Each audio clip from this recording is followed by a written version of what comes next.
108वें Indian science Congress में उपस्थित कुछ ही देर में वर्चुअली उपस्थित रहने वाले आदरणीय यशस्वी हमारे प्रधानमंत्री आदरणीय नरेंद्र मोदी जी,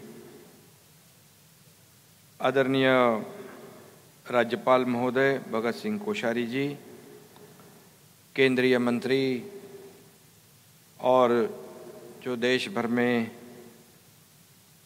इंफ्रा प्रोजेक्ट के निर्माता कहने वाले नितिन गडकरी जी, केंद्रीय राज्य मंत्री डॉक्टर जितेंद्र सिंह जी, महाराष्ट्र के लोकप्रिय उप मुख्यमंत्री Devendra Fadnavis ji, vice chancellor doctor Subhash Chaudhary, doctor Vijaya Lakshmi Saxena ji, सभी मान्यवर, उपस्थित भाइयों और बहनों, सबसे पहले मैं 108वें इंडियन साइंस कांग्रेस को मैं शुभकामनाएं देता हूं, बहुत बहुत बधाई देता हूं। राष्ट्र संत तुकडोजी महाराज नागपुर यूनिवर्सिटी में इस महत्वपूर्ण कार्यक्रम का आयोजन किया है। महाराष्ट्र सरकार भी इसमें शामिल है। यह हमारे लिए सभी के लिए गौरव की बात है। इसका बहुत बड़ा औचित्य भी है। तुकडोजी महाराज एक आध्यात्मिक पुरुष थे। इसके साथ ही उन्होंने जीवन भर सतत भ्रमण करते हुए अंधश्रद्धा निर्मूलन, सामाजिक एकता, जातिगत भेदभाव के उन्मूलन के लिए बड़ा कार्य किया है। उन्होंने पूरे जीवन भर विवेकपूर्ण विचारों से जागरूकता फैलाई है। मुझे खुशी है कि इस बार इंडियन साइंस कांग्रेस की theme science and technology for sustainable development with women empowerment है। आज सावित्रीबाई फुले जयंती भी है, उनको मैं विनम्र अभिवादन करता हूं। आज जीवन के हर महत्वपूर्ण क्षेत्र में महिलाओं की सशक्त भागीदारी भी है। अंतरिक्ष विज्ञान से लेकर रसायन, भौतिकी, बायोटेक्नोलॉजी, जीव विज्ञान, गणित, इंजीनियरिंग और कृषि विज्ञान जैसे चुनौतीपूर्ण क्षेत्रों में भारतीय महिला वैज्ञानिक अपनी छाप छोड़ रहे, उनका बहुत योगदान रहा है। इस अवसर पर आज मैं उन वैज्ञानिक महिलाओं का स्मरण करता हूं, जिनका कार्य भावी पीढ़ी के लिए एक मिसाल है, रहा है और आदर्श रहा है। साइंस और टेक्नोलॉजी राष्ट्र के विकास में अभी ड्राइविंग सीट ले ली है उन्होंने, और विशेष रूप से पिछले 6-7 सालों में इसमें तेजी भी आई है।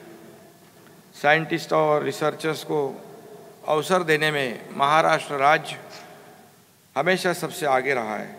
रिसर्च और डेवलपमेंट के लिए अत्याधुनिक सुविधाएं देने के लिए सरकार कमिटेड है, कटिबद्ध भी है। इंडियन साइंस कांग्रेस का यह आयोजन छात्रों, शिक्षकों, रिसर्चर्स को निश्चित ही रूप से एक सुनहरा अवसर है, ऐसा मैं समझता हूँ। प्राइड ऑफ इंडिया प्रदर्शनी इस कार्यक्रम का एक प्रमुख अंग है, और इससे भी साइंस एंड टेक्नोलॉजी में विश्व भर में क्या डेवलपमेंट चल रही है इसका अंदाजा भी आता है। मुझे जानकर भी खुशी हुई है कि बाल विज्ञान कांग्रेस का भी आयोजन किया जा रहा है।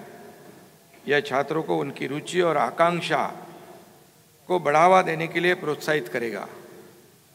आज जहां पूरा विश्व दूसरे ग्रहों पर जाने की और इस अंतरिक्ष में दूसरी दुनिया की खोज करने का प्रयास कर रहा है, वो हमारा देश भी पीछे नहीं रह सकता है।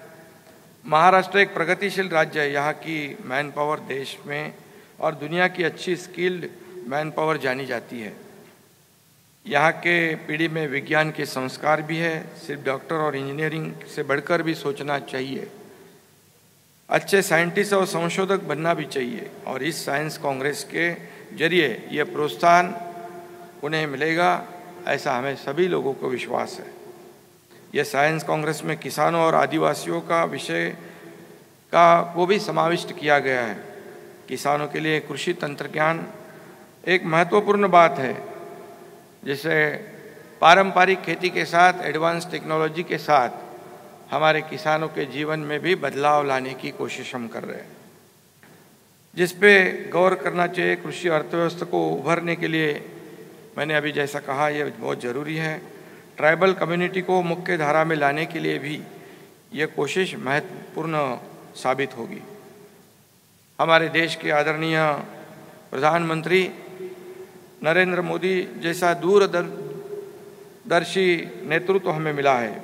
विज्ञान का किस प्रकार देश हित में इस्तेमाल किया जा सकता है, इसका पूरा ख्याल रखते हुए उन्होंने कदम बढ़ाया है।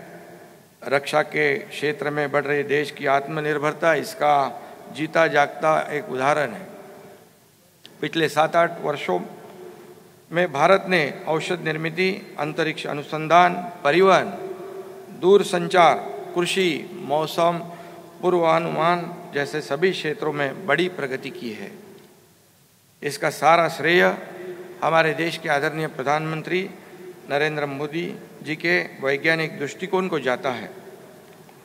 आदरणीय प्रधानमंत्री जी ने हमारे देश का नाम पूरी दुनिया में रोशन किया है, देश को प्रगति की नई राह दिखाई है और पिछले 7-8 सालों में देश की अर्थव्यवस्था को भी मजबूत किया है। और इसीलिए हमें G20 की अध्यक्षता करने का मौका मिला है और यह हमारे पूरे देशवासियों के लिए एक गौरव की बात है। साइंस और टेक्नोलॉजी में भारत एक आत्मनिर्भर बने, यह माननीय प्रधानमंत्री नरेंद्र मोदी जी के सपने को यह कार्यक्रम निश्चित रूप से शक्ति देगा, ऐसा हमें सभी लोगों को विश्वास है। इस यूनिवर्सिटी में पिछली बार 50 साल पहले इंडियन साइंस कांग्रेस का आयोजन हुआ था। अभी ये 120 साल में फिर एक बार मेरे ख्याल से आदरणीय गडकरी जी के अनुरोध से मोदी जी और हमारे राज्य मंत्री जितेंद्र सिंह जी के वजह से ये फिर एक बार मौका इस महाराष्ट्र को, इस नागपुर को मिला है। इसलिए मैं महाराष्ट्र सरकार की ओर से फिर एक बार धन्यवाद देना चाहता हूँ और फिर एक बार इंडियन साइंस कांग्रेस को ढेर सारी शुभकामनाएं देता हूँ, बधाई देता हूँ। धन्यवाद। जय हिंद, जय महाराष्ट्र।